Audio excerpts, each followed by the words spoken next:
First of all, just a short introduction, though Sandy already said everything. So this is just the same thing, just that you know who's talking here. So my name is Marius and I'm working for Alba Berlin and I'm a youth coach there since 2005. And I think you can read all the other stuff. And I think Sandy mentioned everything. So like he said, I was working from under 9 to under 19 in all the age groups. And my main goal is always to develop players and to bring them to the best level possible. My goal today is just to show you and present you some of my ideas. And obviously, I hope that you will like some of them and agree with some of them. Maybe you will think about some of them afterwards. Maybe you disagree with some of them, or maybe you just have some questions. Whenever you have some questions, just feel free and you can ask them all the time, also during my presentation. First of all, I will show you a little video and I hope that the quality is working. You can see it. I will just start it right now.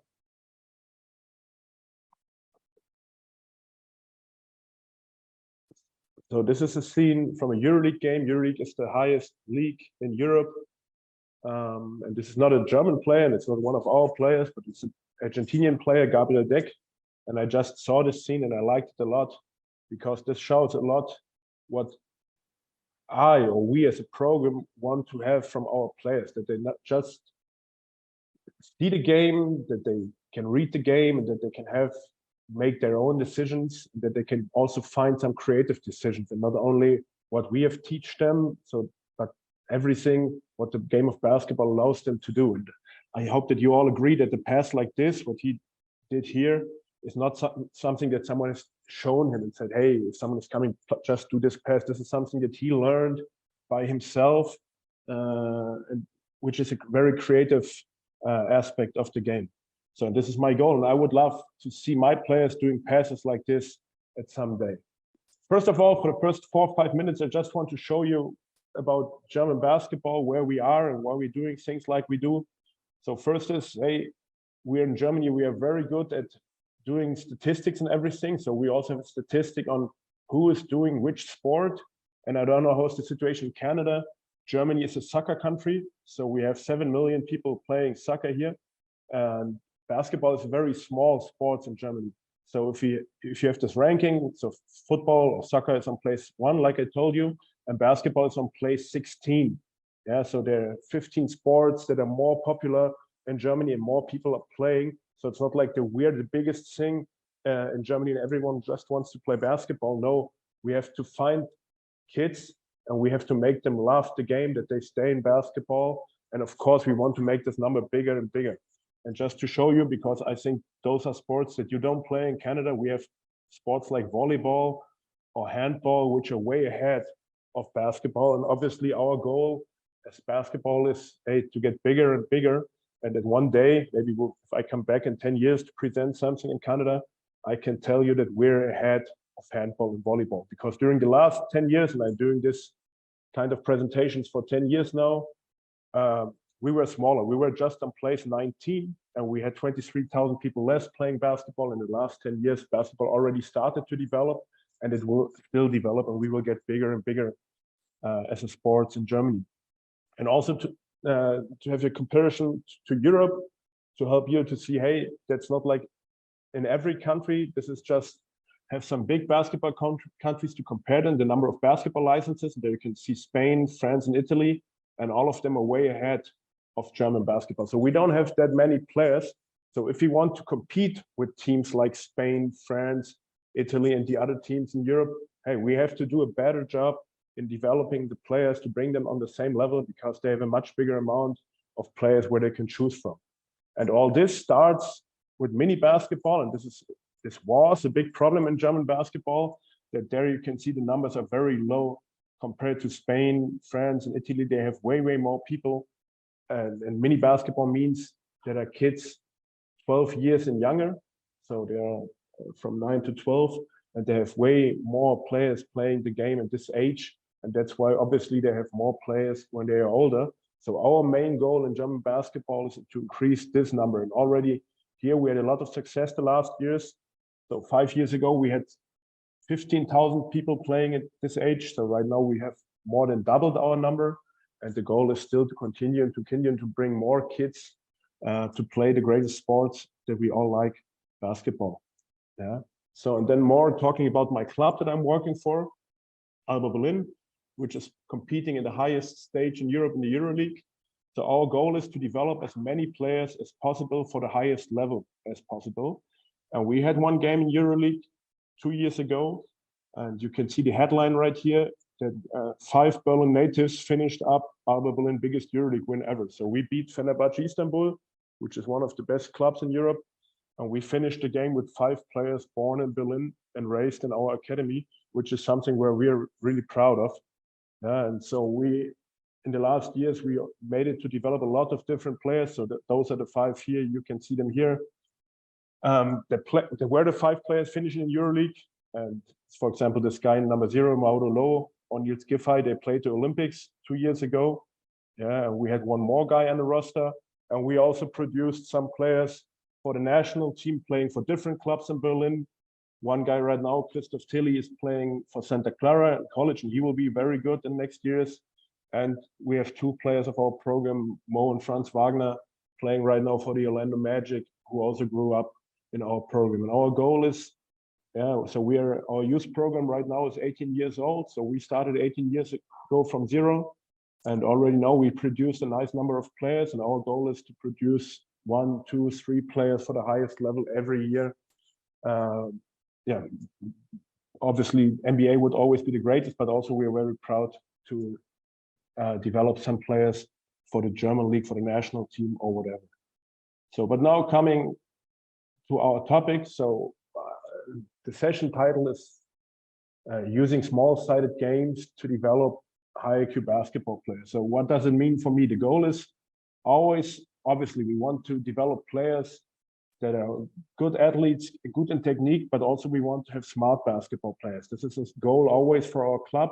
So if you see our teams playing from the youngest, so we start with 9 years old, to the oldest, to our pro team, always when you see them play, we want you to think, oh, they're playing smart basketball, they're playing team basketball. So and to have smart basketball players, you have to do the right decisions. Yeah, so the more right decisions you can do, the better you can play. Yeah, and you have to develop a feeling for the game. So our approach to reach that is that we feel like, hey, and I don't know how is the situation in Canada, but if you look at youth coaches here in Germany, and especially the last 10, 15 years before we changed something, everyone was always working on the skill. Yeah, so everyone was always working on passing the ball 2-on-0, dribbling the ball from cone to cone, shooting the ball 1-on-0, going for layups 1-on-0, and everything looks perfect. So we had very good dribblers 1-on-0. They could do every dribble move, but then there was a player coming, an opponent or 2 opponents, and then nothing was. So they didn't look good anymore. So they couldn't do their moves anymore. They couldn't succeed on the court. So for us, it's always, hey, yeah, of course, it's the skill, but before the skill, it's the perception and the decision. And for us, it doesn't make any sense to do practice where you only practice the skill. So of course, you have to work on your shot, you have to work on your layups and your dribblings, but we want always to combine that with decision or with perception. That means we always want to bring everything into a small game, into a drill with an opponent or something like this. And we don't like to have any 1-on-0 drills in our practice. This starts from the youngest, because we also think, hey, if you want to have practice with the youngest, with 6, 7, 8, 9 years old kids, they don't like to stand in lines and do something 1-on-0. They like to play the game. They love to play the game. That's why they're coming. So we have to present them the game. So that, and on the other hand, some things are changing or did change. I don't know how old you guys are. I'm 36 right now, and my youth was a little bit different. So when I was younger, I was still playing outside. I was not with my mobile phone all the time. I was not with my PlayStation or whatever. I was playing outside. But the times changed. So kids are not playing that much outside anymore. And I do clinics across Europe, and every country I go. So I've been in Sweden last year. I've been in Norway and other countries in Europe. I asked the people there, hey, I hope in your country it's different and the kids are still playing outside alone, but usually it's not. Usually everyone answers, no, it's the same here. Also here, the kids don't like to play that much outside anymore. They're sitting more in front of the computer, they're sitting more in front of their mobile phone, and they're not going out anymore. So now it's one thing that you can say, oh, okay, that's all bad. They're not going to play outside anymore. I don't know, that's boring, whatever. But we cannot change this, but we can change our approach when we do a practice in our gym that the kids like and love to come to our gym, and that we give them some freedom to play there. Like usually they played outside when they were younger, because when I was playing outside when I was younger, there was no parents standing on the side. There was no coach telling me, hey, no, you have to go 1-on-0, you have to go 2-on-0, you have to go 3-on-0. No, you were finding some friends, and then you were playing 2-on-2, or maybe 3-on-3, maybe 4-on-4, maybe 5-on-5, maybe sometimes football, sometimes basketball, sometimes something different, but you were always playing. We have to bring back this philosophy into our gym, because the kids are not playing outside anymore. So, and too often when someone is planning a practice or is doing a practice, we forget to see the game through the eyes of the kids, which is always the most important thing, because too often we just remember what we're doing in our practice when we're old, or what we're seeing when some great coach from NBA is doing a coach clinic, or how, I don't know, the Miami Heat are running some sets, or I don't know, whatever. Remember stuff like this, but we're not remembering how it is to be a kid and what kids like to do on the court. Yeah, and so our main goal always is, hey, we want to put the kids in the center, and we want to bring those things in the practice which the kids love and which the kids like. Because usually, like I said before, it's too often that old guys planning practice like, they think that they're building leagues and competitions, and they're putting pressure too early and stuff like this, because they think this is what they have to do, what kids want to do. But as I feel it, it's not. Yeah. So main thing always for me is, hey, put the kids in the center and try to see everything through the eyes of the children. Now, so how to build a practice? So one really important rule for us and for all our coaches is no pre-programmed drills. What does it mean?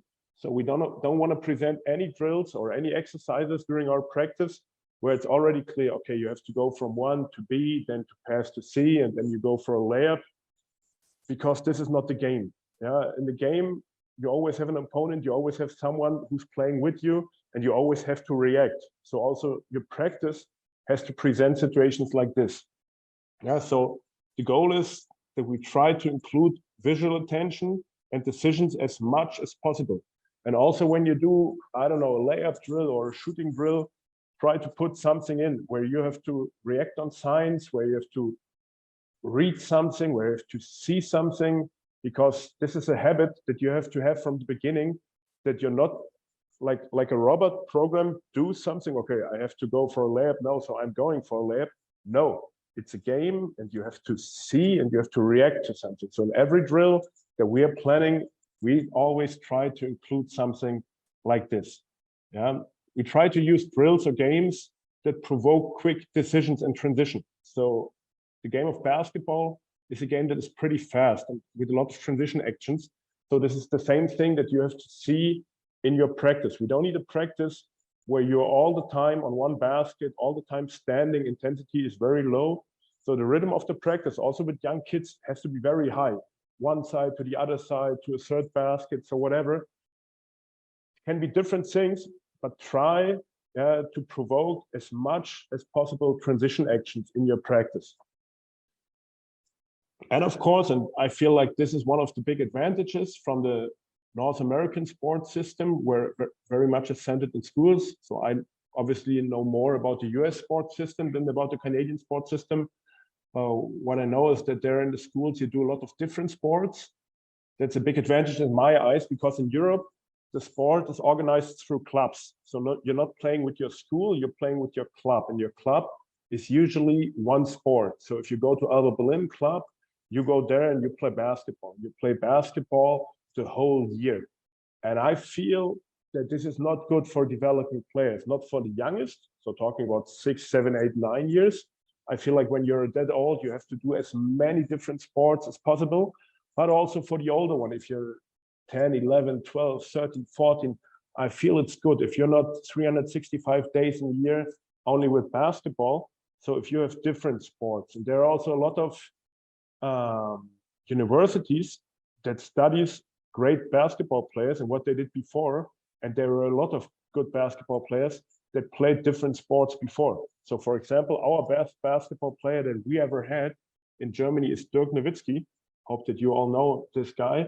And he just started basketball when he was 14. Yeah, and before he played handball and tennis.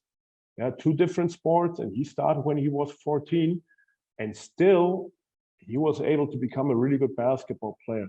And there are a lot of different other players that you can talk about that did different sports before or at the same time, like they did their main sport. So we always push the idea for kids that they not just do one sport, that they do as many different sports as possible.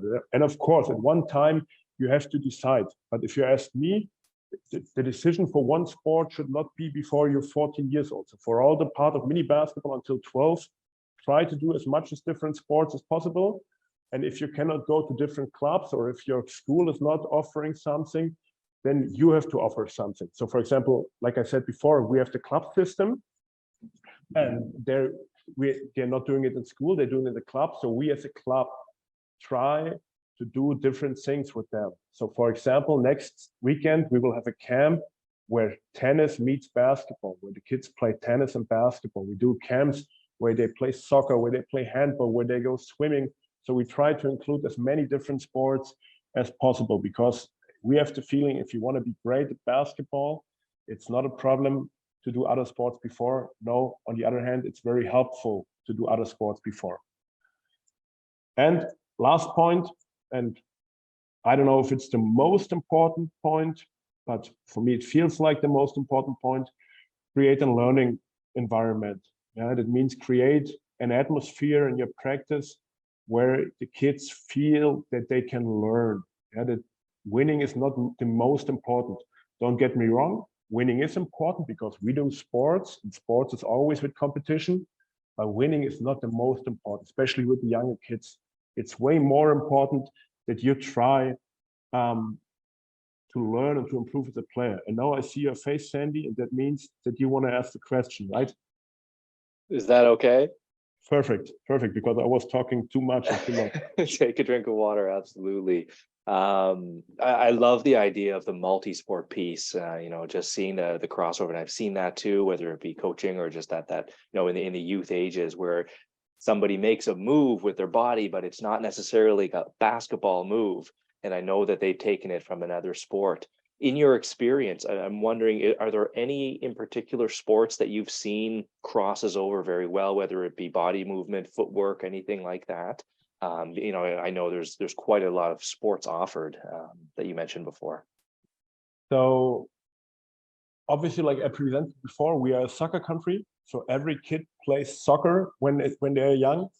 And we realized that helps a lot, because in soccer, you have different. So it's different because you play with your foot and not with your hand, but still it's the same situations. Like you have to find an open space where to go to. You have to play 2-on-1 situations. You have to go for a goal. So soccer always helps.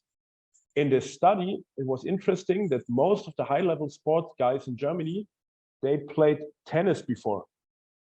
And tennis is quite different, but tennis is also interesting because you have a lot of hand-eye coordination, you have a lot of footwork, you have a lot of quick reaction. So obviously athletics helps. So if you come from athletics and you know how to run, how to jump, how to sprint, that helps a lot. So we try to bring our kids in as many different sports as possible, even sometimes if it's not helping with the basketball. So for example, we did a lot with our 9-year-old kids, that we brought them to canoeing. I don't know if it's in English, where you go in water. Yeah. Because we're in the city of Berlin and we don't have water. So we said, hey, the kids usually they don't see water. So we go with them and do something on the water just to have something pretty different. So that's very interesting. if you would ask me where to send your kid to in addition to basketball, I would say football and tennis would be my two first choices, but everything else helps a Absolutely. lot. Wonderful. No, thank you so much. I'll let you continue. Perfect. Perfect. Yeah, just let me end up with this create and learning environment. I feel like it's very important that kids know from the beginning that it's good to make mistakes. And again, I can ask you guys how it's in Canada.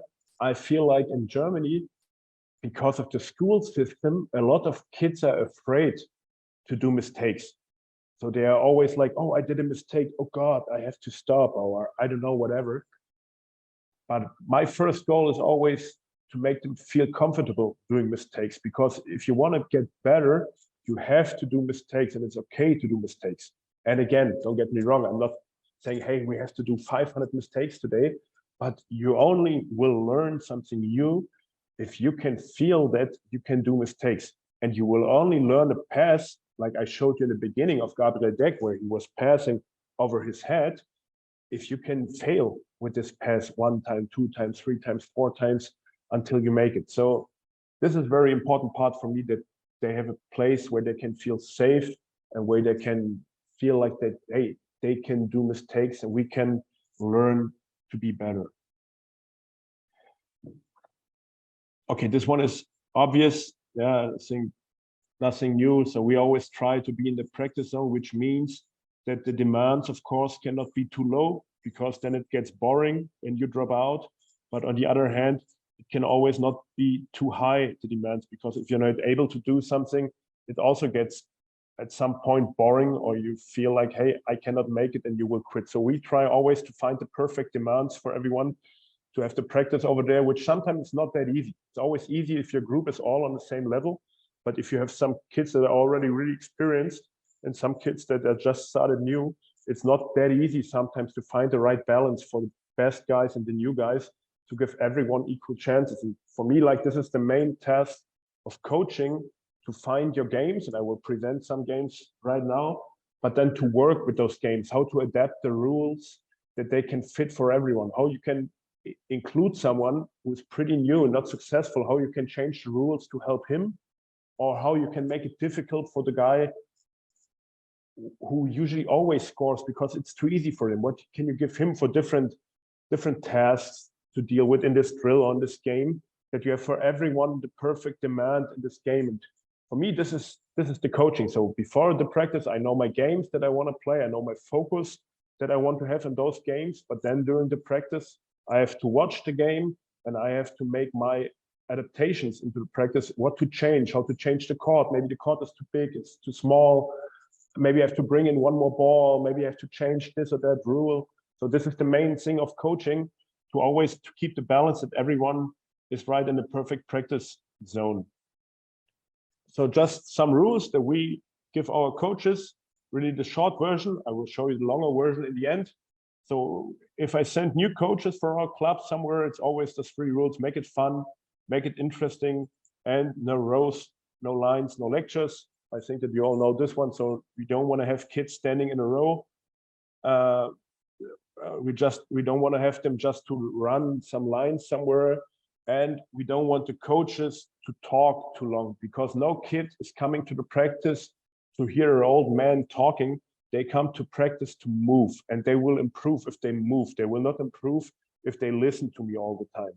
So we try to give the coaches the rule that if you talk to the players to bring in your game, don't talk longer than one timeout. Don't talk longer than 1 minute. Our timeouts in Europe are 1 minute, no NBA timeouts.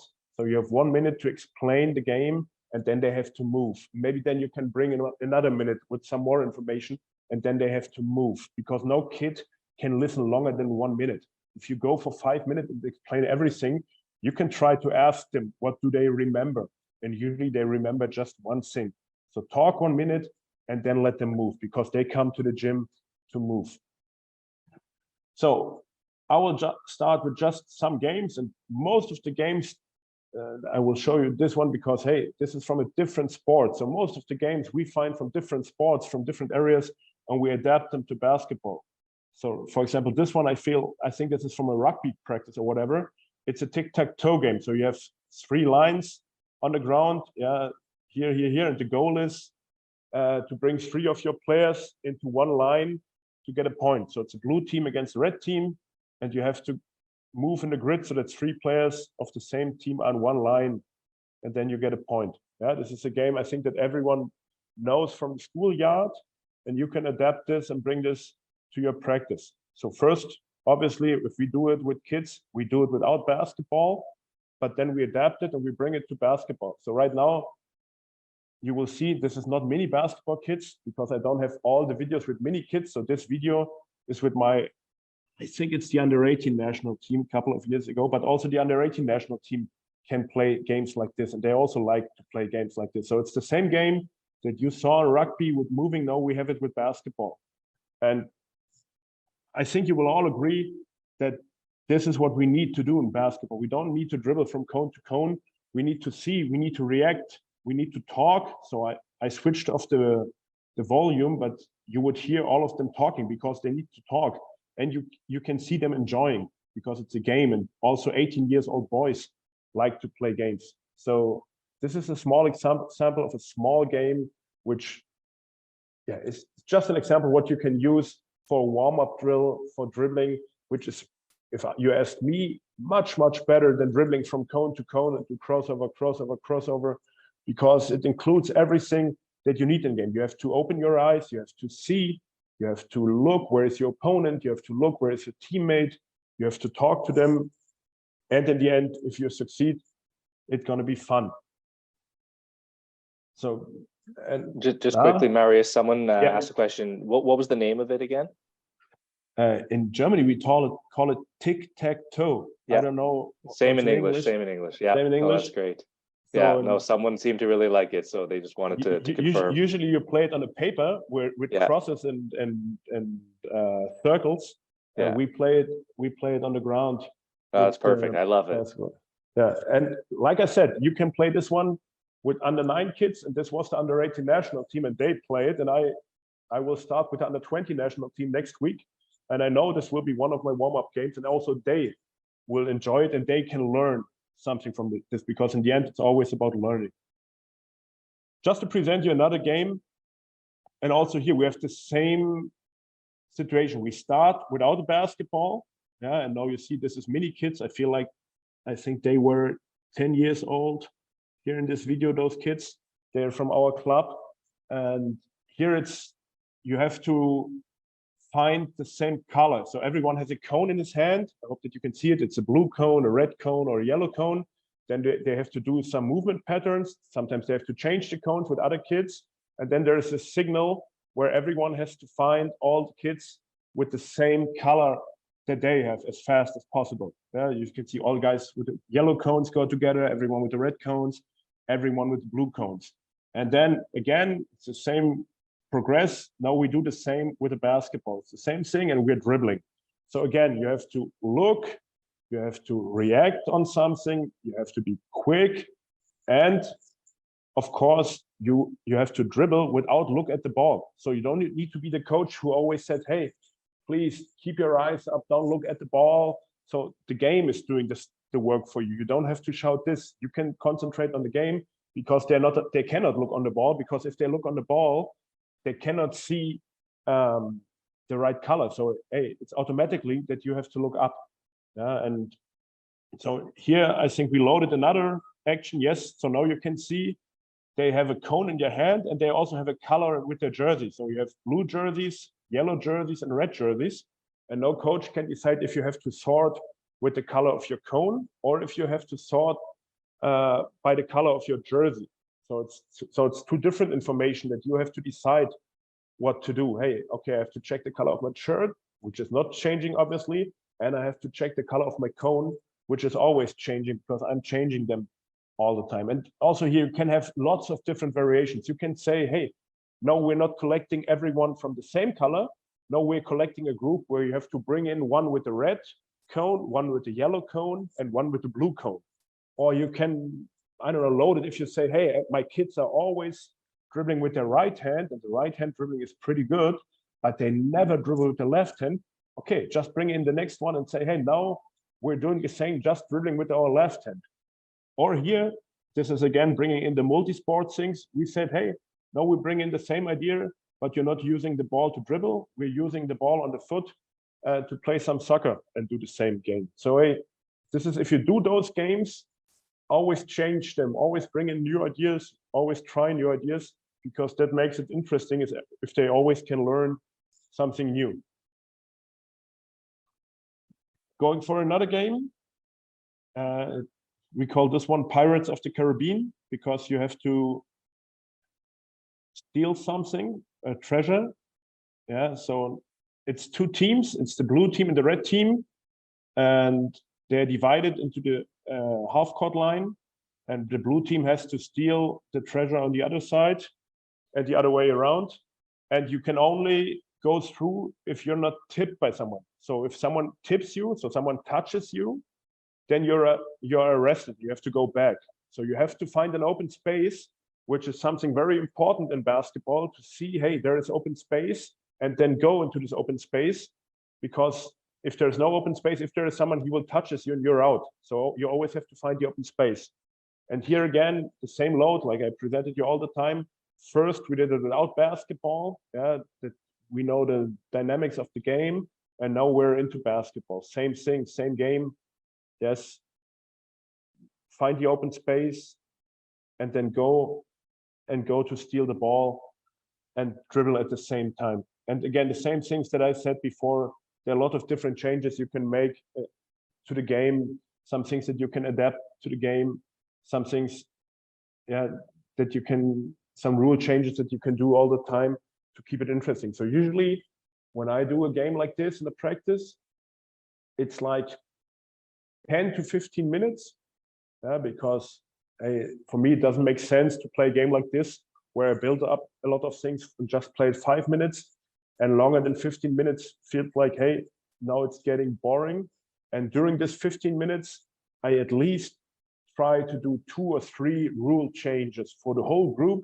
Sometimes for some players, I do even more rule changes, because also this for me is basketball, that you get a rule change, you get a new situation, and you have to adapt to the new situation and to adapt quickly. So it's not like, hey, we're playing 15 minutes, the same rhythm, the same thing. No, the rule is changing and the game is changing a little bit, and I have to adapt. And you will also see there that there are kids that are really good at this, at adapting new rule changes, that will also be quick in their mind when they play the basketball game. So I feel like there is a cohesion between both of them. I hope I'm not too fast. Usually, also in Germany, you always say me I'm talking too fast. If I'm too fast, just stop me. But now I will continue with some more games. Now we go for a passing game. Yeah, and you can see here now again, we have a blue team and a red team, and we have so small carpets on the floor, red and blue carpets. And the goal is to pass the ball to someone who can put the ball on the carpet or throw the ball on the carpet. And every time you make it, you will get a point. Yeah, so find the open man, find the open player, and bring the ball on the carpet. So I don't know, I'm not sure right here yet. They had already ruled that if a defender is there before you and puts his feet on the carpet, you're not allowed to score there anymore. But hey, obviously it's clear the idea is find the open player and pass the ball there. And also here, we start not with basketballs, because sometimes, especially with young kids, it's hard to throw them for a long distance. And some kids are scared in the beginning of catching a basketball when they throw it long distance. So we go with softballs, which everyone can catch in the beginning, where everyone can be successful. And now you can see one more load. The coach put in a second ball that now they're playing with 2 balls. So it's much more action, much more players are involved. And they have more success, because, hey, there are not that many players that can do more balls. So you have more success. And this is something what I usually do a lot when I have big groups with a lot of kids, that I'm often playing games, and then I see, okay, it's 1 ball and I have, I don't know, 18 players playing. So if I just have 1 ball, there are a lot of kids not touching the ball. So I put in a second ball, a third ball. Sometimes I feel, okay, this was 1 ball too much, but hey, then no worries, just take it back out, go back to 2 balls and continue to play. But I really like to increase the number of balls playing. going for one more game, which most of the kids here with us like a lot. The German word is Mattenball. So Matten means the big thing where you can, I don't know the English word right now. Maybe Sandy can help me. What's the name of the big blue thing at the free throw line where you can? A mattress. Mattress, perfect. Thank you. Yeah, that's the translation. So the goal right now is to pass the ball with your team, and you just have one goal, a big mattress where you have to go to and throw yourself on the mattress to get a point. Yeah. So again, you see, we're starting with a softball. In this case, I feel like it's a soft football, and you have to pass the ball and go to the opponent mattress, and then bam, go on the mattress and make a point. Kids like this one a lot. I don't know if this is close to football, but they like it. And also here, now you can see next load. Now we go with the basketball. In this case here, for me, it's too many players on the court with just one ball. So I would add it here, a second ball. I don't know why the coach didn't do it here. I'm not sure. Maybe because she did here the transition, because between three teams all the times, where always after you scored a basket, or not a basket, a point, you have to go out immediately. So you have constant movement of the teams. So you always have to be ready to change. Yeah, you can see red team scores, red team has to come out, and blue team is coming in. So again, always new situations, and always stay awake in your head. Don't fall asleep if you're on the bench, because hey, I don't like practices where kids on the bench for a long time, because like I said before, they come to the gym to move. So you have to design up some drills where maybe sometimes they're out, but if they're out just for a short time, and then they have to come back in. And even if they're out, they always have to keep their mind in the game, that they can see, okay, now it's my turn, I'm back in again, and I run in and I'm there immediately. So I think this is the last one. So now we're going closer to basketball. This is a situation that I like a lot. This is a small gym, like you can see, but we have a lot of baskets. In this case, you will see we're playing 3-on-3, and every team has 2 baskets to shoot on. Yeah, so it's 2 baskets on the one side of the gym and 2 baskets on the other side. They're not too far away. So hey, if you feel like the one basket is full and everything is crowded on one basket, so you're allowed also to go to the other basket, like the guy is doing here. So the one basket was full and crowded, so he decided to go to the other basket, which for me helps a lot to realize and to see spacing. Hey, it's full here, but the other basket is open. Go for the other basket. So in this case, this is just for the video. When we filmed it, for me also, this would not be a good practice because you see too many kids standing outside. But we just made it here because the camera team was here on the other side of the gym. Usually I would always try to move more of the kids, that they're not standing too much outside. This would not be a good practice environment or practice situation with so many kids outside. Again, here I just showed you another load. It's the same game, 3-on-3 on 2 baskets each team, but you have balls outside waiting. So here's one ball on a red cone, one ball on a yellow cone, one ball on a blue cone, one ball on a white cone. And I always give the new signal for the new ball where you have to go. So after you score the basket, you will get the signal and you have to see, okay, where is the color? Where is the ball? Get the ball as fast as possible and try to score. Again, be quick in your mind. Yeah, open your eyes and make quick decisions. For me, this is the most important in all the practice situations. And don't be scared to do mistakes. So I don't want players that need long time to make a decision because they don't want to make mistakes. Hey, if you do a mistake, no worries. Go and continue, but try to be fast all the time.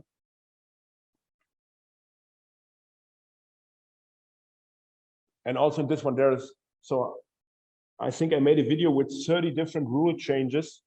Don't worry, I'm not going to show you all of them. I just show you 3 of the rule changes here. So this one right now, I don't know why it's stopping. Yeah, it's with changing numbers. So after every basket, so you start 1-on-1. After one basket, you go to 2-on-2. And after the next basket, you go to 3-on-3. After the next basket, you go to 4-on-4. But you can do a lot of different stuff in games like this. So for example, you can have a rule of like, hey, today we want to focus on passing. So it's only allowed to have a basket after someone passed the ball, played an assist. or you're just allowed to play the whole game without dribbling. Or you could say, hey, no, we have left hand day, so you're only allowed to score the ball with your left hand.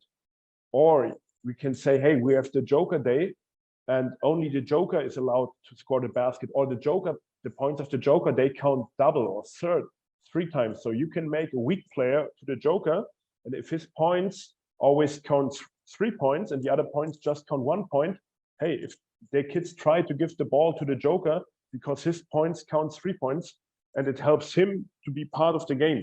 So there are a lot of different changes, a lot of different things you can do to change the game, to provoke situations, to practice situations that you like. So we skip this one and just go to my last slide of the presentation. This is the rules for the practice. This is the longest slide for the coaches. So when they're the first time with me, they just get 3 rules. So for the longer one, I don't want to go through all of them, because I think you can read them yourself, and you don't need me to read presentation for you.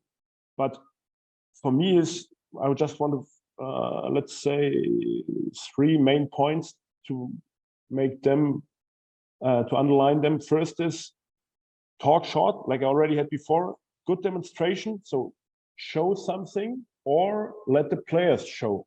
But usually if you explain something, the players don't know what to do, because hey, you're talking, but talking don't help a lot. So demonstrate or let someone show how to do it, and then let them try. Please don't talk for long. I just can repeat myself. If you have 1 hour of practice, talk short and let them run as much as possible.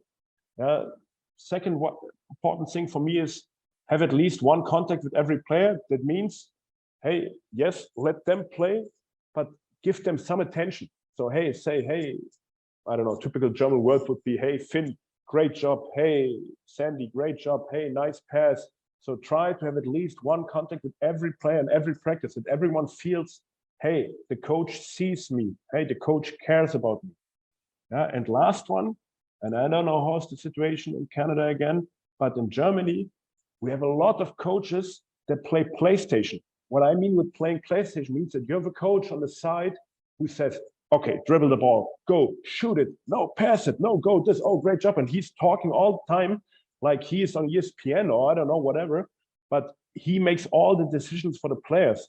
And for me, maybe that helps short term, because hey, in this situation, you're helping the player, but long time you're not helping him, because a player always has to make his own decisions and always has to think for themselves. And a good coach, yes, he's there for his players, but a good coach is also just standing there or sitting there and being quiet for 2 minutes and let the team figure out. So that's why I choose this picture here, having a team. I think they were 12 years old here, and just being in a timeout together without a coach, because hey, yes, I'm there to help them, but hey, the players are smart, and I want them that they take care about the team by themselves. They can only learn how to do it if I give them some freedom. If it's always me and they never have some freedom, then they will never develop to be there by themselves. And I want them to be by themselves. So hey, give them time, give them freedom where they can go together, where they can talk, and where I just shut up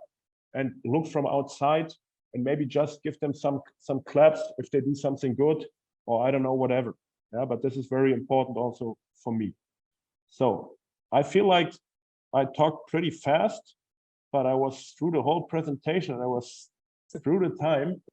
I hope that I could present some ideas, that you could follow my ideas, why we do something at Alba Berlin, why we do something the way that I presented them. Yes, like I said, I hope that you agree with most of it. If you don't agree, maybe you can think about it. And if you don't like it in the end, then maybe you know something better, and then I can learn from you guys. But yeah,